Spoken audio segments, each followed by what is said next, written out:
is Saurabh, and you're listening to my favorite talk show, The Weekly Show with Aditya.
This is episode 465 on the 5th of January 2022, and the road to the 475th episode starts this morning. Another year, another chapter, and another milestone approaching in the greatest talk show on the planet, in the universe, in the galaxy, and everywhere in the vast black space. While we celebrate the 475th episode, there's something which can get a little irritating and obnoxious. As everyone knows, the Australian Open, the US Open, the French Open, the Wimbledon are private tournaments which are all year round tournaments where private players, which include the like of Federer, Djokovic, Nadal, Osaka, Serena Williams, Medvedev, and others, they play in these tournaments, they win, they earn their paycheck, and they become legends. How? I don't know. But what has gained attention is that a few of these individuals have refused to participate in what is called the first of the 3 or 4 grand slams of the year. But does it make a difference? Because according to the organizers, if such players don't come, well, there's still rumor about who will come, who will not come. There's 50-50. Sometimes they say they will come, then they make a decision they will not come because of all the jail like measures put in place. Either way, the organizers feel if such overhyped stars skip the tournament, or they put the organizers in a dilemma whether they will come or not to participate, then that will make a difference as far as the financial part of the tournament is concerned. Why are we still obsessed with Federer and Djokovic? Federer is 41, he is injured. Move on, he did his part. He played for 20 years, just move on. Is he a great player because he's a 20-time Grand Slam champion? Okay, that's great. But then for the last 2 years, ever since the imaginary virus came into play, these players have refused to participate because of the harsh quarantine and jail-like measures put by the organizers, by the host countries, where they have to isolate or jail themselves for at least 7 days before the tournament starts and adhere to all the rules which are absolute nonsense, but they have to do it. So they feel they are not in the mindset to do it. If they have to be in a room for 7 days before they start without any training restrictions, can't go outside, Who wants such measures? Well, a lot of athletes agree to this, but these athletes are now in that arrogant phase because they have been given so much of lift by the pseudo print and electronic media over the past 20 years. For me, it's time to move on. Whether there are financial implications in these players participating or not, it will not make a difference because it's nothing more than a private tournament, and it's time to move on because such tournaments happen every year. It's nothing special. It happens every 12 months. After this, you will have the Wimbledon or the French Open, and end of the year, because of the geographical thing, you'll have the US Open where they will play, they may not play, who knows. But it's time to move on. It's time to look at It's time to move on from them and focus on newer and better skilled players which are there in plenty. And there are a few 27, 28-year-olds whose names need not be taken, but they are more skilled and they have the pedigree to win 20, 30 time champion, to become 25, 30 time champion. No one is interested in Nadal, whether he is a good person or a bad person. It doesn't matter. Everything on the field is just theatrics. Their smile, their behavior is just part of the script. So it doesn't affect me whether they smile or they are aggressive or they have this middle aggressive tone. It doesn't make a difference. But for me, it's time to move on, and it's time to focus on the road to the 475th episode.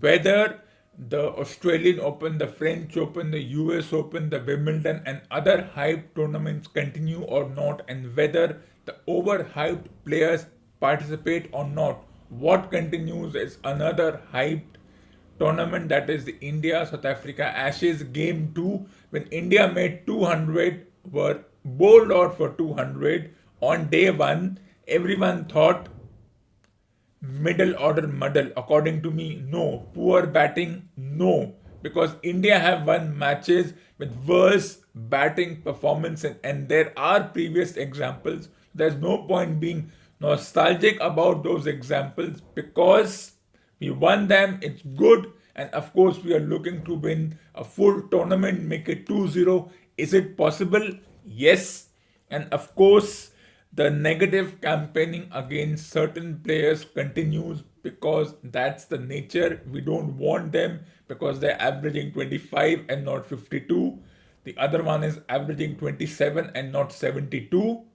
And if it was the other way around, if hypothetically somehow these two players against whom a purported negative campaigning is being continued, and it's being continued for the past 1 year, they haven't made runs, they haven't made 50s, the middle order is worse. I've seen a worse middle order, and if you ask me, I would have this group anytime over the retired flukes of you know whom I'm talking about. They don't deserve a mention anymore.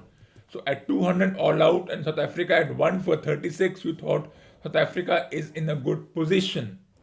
But I don't agree with that. Well, while the negative campaigning continues, let me start a negative campaigning of my own. I won't name them against whom it is, but a few commentators need to go.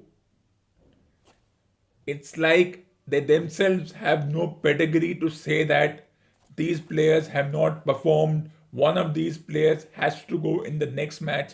Yes, you have to give opportunities to the next lot. That's the way the world works. The next slot comes in, you give them opportunities every 10, 12 years, a new group comes in. That's just the way things work in sports. It depends when these certain individuals want to call it off and then give an opportunity to the next slot.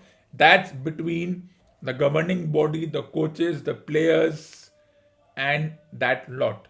The outside noise has no role to play, and therefore, the very commentators who themselves had no pedigree, who played 9 matches against the guys whom they are campaigning, who have played 90 plus matches and have played far better and quality bowling attacks, I can tell you that.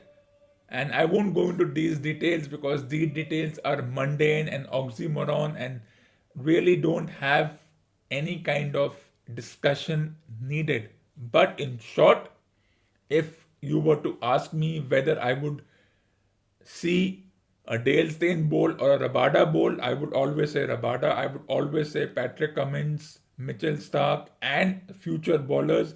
But for now, to be specific, over Gillespie and McGrath, they don't even come in my book of respect. I would rather have Patrick Cummins, Jai Richardson, Kane Richardson, Scott Boland, the current lot of Australian bowlers, more skilled and also good semi all rounders. And then the print, electronic, and pseudo media opinion should be trashed.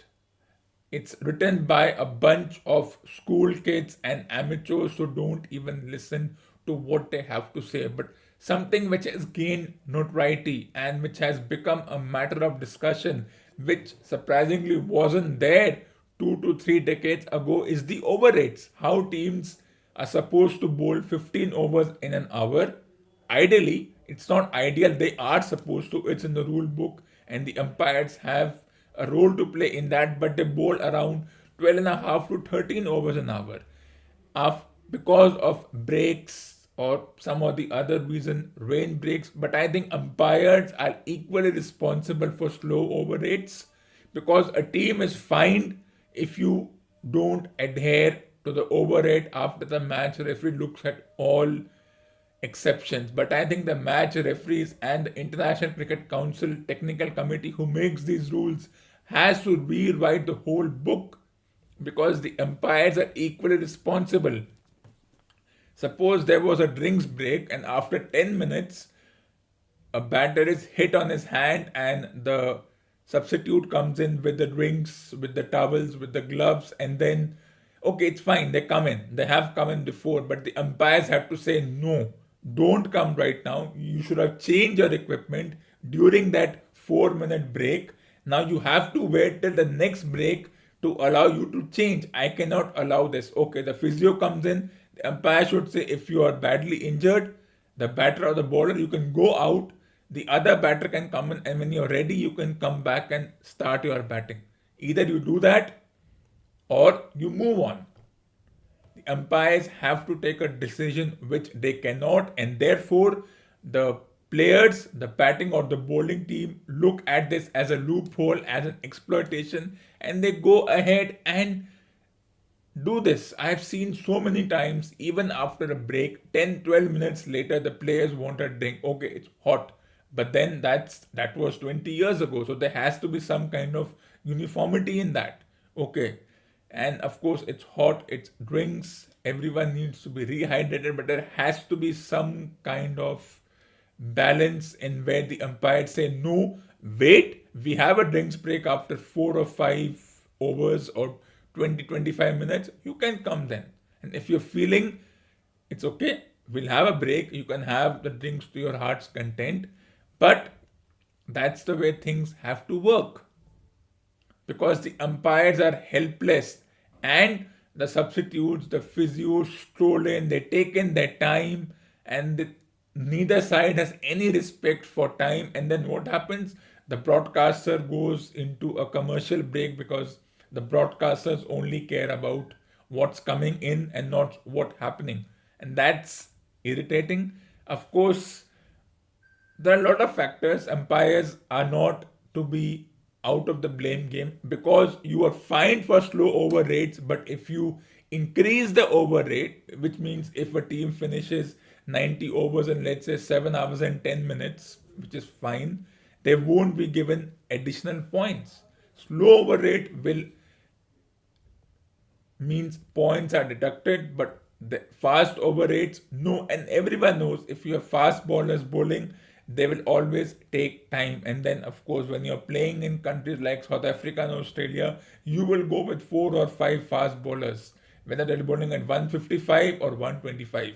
That's the nature that's been happening for so long. But we are focusing on mundane things like slow over rates and techniques and all other things and all other sunrise that are coming up. It's just a waste of time. And then last week I read an article by a negligible expert who doesn't deserve a name, but since he was lucky enough for his or her article to be published in the publication, which was just a poor decision by that publication, they question South Africa's bowling. It's not good. They don't have the skill of the previous retired guys. Those guys retired. They took a call. Okay, I'm retiring. I'm done. I have contributed my 7, 8 years, and I think I have done enough. That's their decision. Let it be. And now they're burying their heads in the sands after India's 202. But then what happened? South Africa themselves are bowled for 229, led by someone who was also part of the campaigning to be thrown from the team. He responds with 7 wickets for 61 runs. We all know who this player is, so let's not go into details about this particular player. But that's the nature.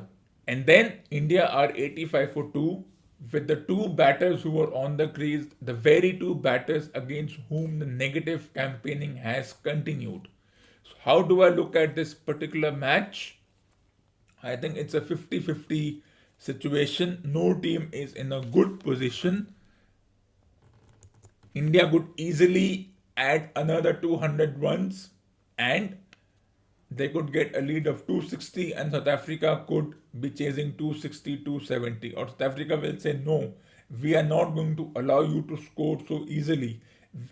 India could be bowled out for another 80, 90 runs, which is a possibility. If it's a collapse, it's a collapse. South Africa may have to chase 150, 160. So both situations are possible, but I can tell you this game will be most likely done by day 4. It's day 3 tonight. It's day 4 tomorrow. The game most likely will today we will know. Today by the end of the day, South Africa will be chasing something. Either they'll be chasing 270 or they'll be chasing one between 180 and 200. That's the way things work. Whether they can chase or not, it's on to them. They have their plans. But by tomorrow, one of the teams could win. If India wins, they win the tournament. If South Africa wins, they make it 1-1, making the final match interesting. Either way, by evening or later on tonight in around 10 hours, 10 to 11 hours time, we'll know which side has an advantage. As I said, India could give South Africa a target of 270, or South Africa could get India out for another 100 runs and they could be chasing 160. Either way, it's a 50-50 situation. No team is in a good position because it doesn't work that way. And then whatever happens, if somehow miraculously the 2 individuals, though I've been saying that before also, that if they make the runs and they get, I think even if they get 70, 80, it's fine. We expect them to score 100. But let's not get into these mundane details of hundreds and averages, because average individuals, talking about the average of a player whose own average was so average that they have no average to talk about. So they are at an average low in their commentary career, because for me, the current lot of commentators, if they have to be rated, they will be given -1 out of 10. No skills, just lucky enough to be employed because the broadcaster doesn't want to spend too much on employing or recruiting decent commentators, they would employ experts who would come for even 1 shilling or 1 pound, well, which 120 rupees, but It's 10:30. $1, which is 75 rupees, it's nothing. Or or €1, which is around 100 rupees, it's nothing. So yes, for a negligible amount, this lot says, okay, we'll do it, because if we don't, we are as good as, well, nowhere. So that's the way. But back to the match and back to the situation, this middle order muddle. Let's not get into it because it's been talked about for the past 1 year and it's getting old. We need to move on. But we talk about it and things get excited. As I said, anything is possible. Both sides have a chance. Which one will have the grit? Which team will say, okay, India will say we need another 200 ones and we are in a good position. South Africa will say we get them out for plus 100 and we are in a good position. So both teams will come with a plan and the slugfest will continue. There will be punches, back and forth, near pinfalls. Everything is possible. Expect the unexpected, or expect the unexpected, which is to be expected after the unexpected has already happened. So the average talk by individual to talk about the average of the averages of players by individuals who themselves had no average when they were playing is an average conversation. And that's the way things roll.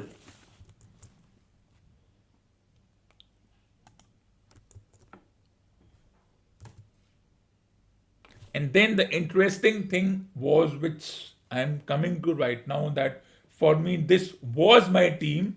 But then what happens? The captain has a bit of an injury, and then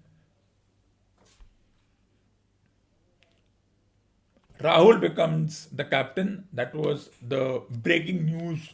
Will they go on without their talismanic captain? I think individuals don't make a difference. Even if he's not there, the job of the team is to win, and they'll do it. And it's a decent team. They've got a couple of very good all-rounders in Ashwin and Shardul Thakur, two of the top all-rounders with no Jadeja and no Hardik Pandya and no Akshar Patel available, because I still think, despite all the discussions, I still think, and as I said in my previous episodes, Hardik Pandya still has a role to play and he will play and he can do a job.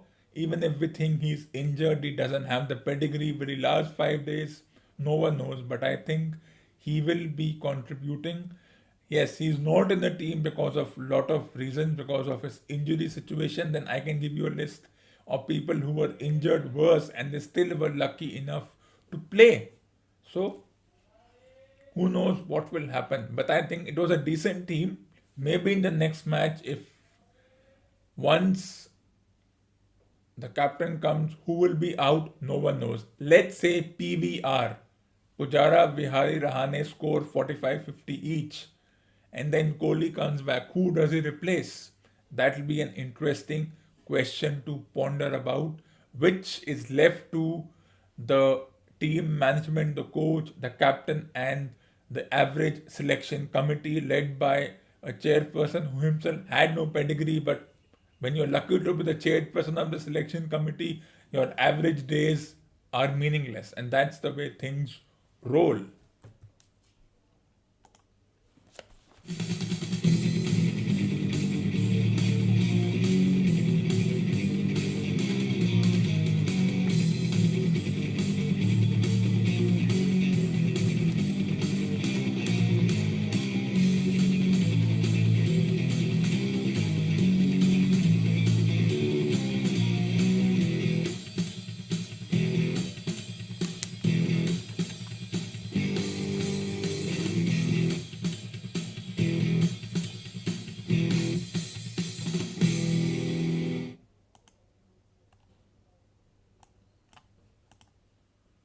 So this ends episode number 465 on the 5th of January 2021 as a road to the 475th episode starts with this episode and starts this morning.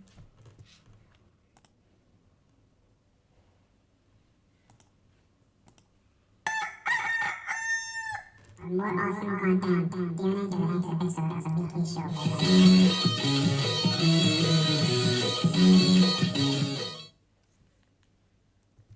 And I will be back with episode number 466 on the 7th of January 2022.